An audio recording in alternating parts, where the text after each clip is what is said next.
Salut à tous. Salut tout le monde. Alors le premier jeu que j'ai sorti, Olivier, c'est Little Coopération. Ok. Alors Little Coopération, pourquoi je l'ai sorti en premier? Parce que je trouve que c'est vraiment top de pouvoir commencer par celui-là, parce que c'est un jeu qui est vraiment simple, avec un matériel super mignon, et du coup pour débuter dans le jeu de société, c'est vraiment chouette. Alors, ce qui est bien aujourd'hui, c'est qu'on va s'intéresser aux jeux pour enfants et que du coup on va pouvoir voir Ouvrir un petit un peu peu les tout, on va boîtes. pouvoir, ça va être assez rapide de pouvoir le pitcher tout en expliquant la règle et même pourquoi pas en faisant une petite partie, voilà, alors pas sur tous les jeux, mais en tout cas on va pouvoir montrer un petit peu le matériel. Ouais, tout à fait. Donc pour Little Coop, Tout à fait, tout à fait. hop, alors que trouve-t-on dans cette boîte? On trouve des morceaux de banquise, parce qu'Olivier c'est un petit jeu coopératif, et on a des petits animaux qui sont perdus sur la banquise, et il va falloir les aider à regagner leur petite maison, le petit igloo qui est ici. Non, c'était bien celle-là en fait, du coup, j'étais bien. Hop là, je me suis trompé dans la scène. Alors, toujours on les tourne vers nous, hein. On perd pas les bonnes habitudes. Hop.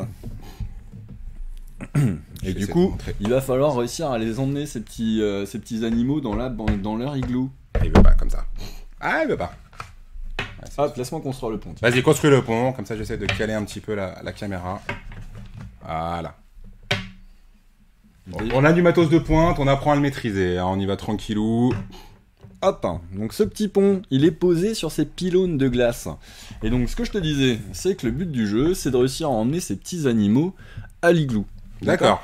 Donc pourquoi c'est bien pour commencer ce petit jeu? Parce que du coup on est sur des petits animaux qui sont vraiment tout mignons en plastique. Tiens regarde, j'essaie de t'en rapprocher un. Hop, Ouais, je sais tu pas peux, si je peux même voilà. les montrer un petit peu plus près. Hein. Voilà, donc du coup on est sur des petits animaux qui sont vraiment tout mignons et on peut très bien laisser l'enfant commencer par jouer avec le matériel et si on voit qu'il est prêt à commencer à écouter une règle, et ben on peut lui donner.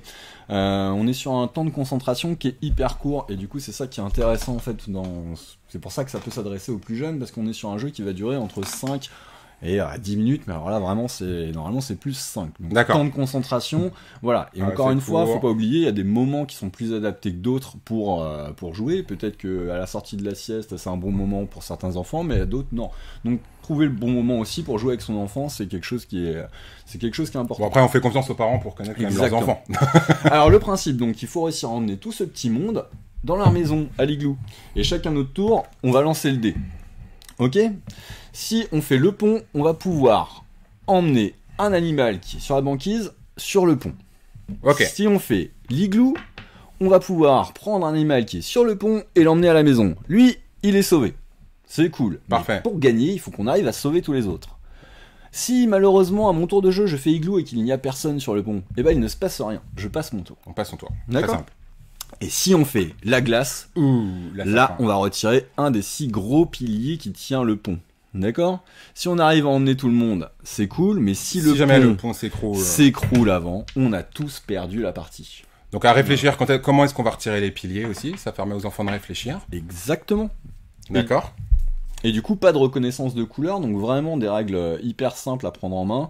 Voilà, c'est vraiment top pour commencer. Voilà. Ok. Donc, vraiment sympa, c'est vraiment joli, c'est vrai que les petits personnages, on peut avoir envie de jouer avec et tout. Là-dessus, c'est vraiment sympa. Et effectivement, ouais. Donc voilà, donc ça cool, c'est quoi. Little Coopération. À partir de 2 ans, en premier jeu, c'est vraiment l'idéal. Pas de couleur, un temps de concentration hyper court. Voilà. On a Dimitri qui dit que ça ressemble beaucoup à celui de la bergère et les moutons. Exactement, hop hop hop, c'était le premier qui était sorti, on en parlera après, mais effectivement ça c'est la version pour enfants de hop hop hop. Alors je vais Différence d'âge. Hop, je hop, vais hop, un laisser peu cette plus boîte de sortie, hop, juste Ok. pour faire un petit parallèle par rapport à la gamme Little de chez Djeco. Et là je pense que je vais pas me faire des copains chez Djeco, mais en même temps, eh ben, ils ont qu'à faire attention à ce qu'ils font. Voilà, donc vous êtes parents, vous venez d'acquérir Little Coopération sur mes conseils, ou on vous l'a offert et vous avez joué avec votre enfant, vous vous dites « Ah c'est top, c'est génial !»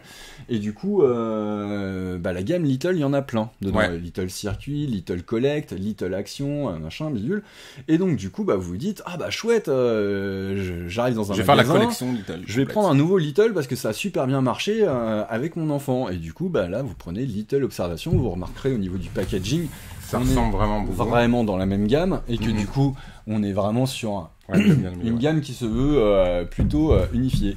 Et alors malheureusement, Little Observation que j'ai dans la main là, c'est un jeu d'observation et de rapidité comme le Double, comme le Jungle Speed, ainsi de suite, en plus simple, heureusement. Puisque c'est pour mais les petits. ça reste quand même compliqué. On est sur des papillons colorés, à chaque fois 2 couleurs par papillon. On va lancer 2 dés et il faut retrouver le papillon qui a les 2 couleurs sur les dés. Ok. En observation rapidité. Donc autant vous dire que quand vous venez de finir Little Coopération, vous n'allez pas vous lancer tout de suite dans celui-là. Celui-là, c'est un très bon jeu, c'est un excellent jeu, mais pas pour les 2 ans. Ce sera plutôt à partir de la moyenne section. Ouais, d'accord. Donc Voilà. le jeu est bien, la gamme reste bonne, mais effectivement, celui-là, il faut aller attendre un petit peu, pas trop. Exactement. Et par rapport à malheureusement, l'âge. d'après le packaging, on pourrait être tenté faire de se avoir. dire pas se faire avoir, mais en tout cas se dire ça a marché, ça Oui. va marcher comme l'autre. Et du coup, c'est pour ça que les conseils d'un vendeur, ça reste utile quand même. C'est plutôt pas mal. Donc petit point sur la gamme, donc Little Coopération, donc avec le jeu, donc plutôt des bons jeux, à partir de 2 ans, découverte du jeu de société. Voilà, c'est ça. Le premier jeu, et du coup, toute la gamme est très sympa. Little Action, je pensais l'avoir sorti, je l'ai pas sorti. Celui-là, il est très bien aussi. C'est un petit jeu où ça va bouger et tout, donc pas forcément obligé de rester toujours autour de la table. Faut pas oublier non plus qu'à cet âge-là, c'est pas toujours évident de rester sur une chaise et que du coup, un jeu qui permet de bouger, c'est quand même quelque chose de très très cool. Donc ça, c'est Little Action, et en boutique aussi. Malheureusement, j'avais pas sorti la boîte et je vais pas me lever tout de suite. Je suis désolé.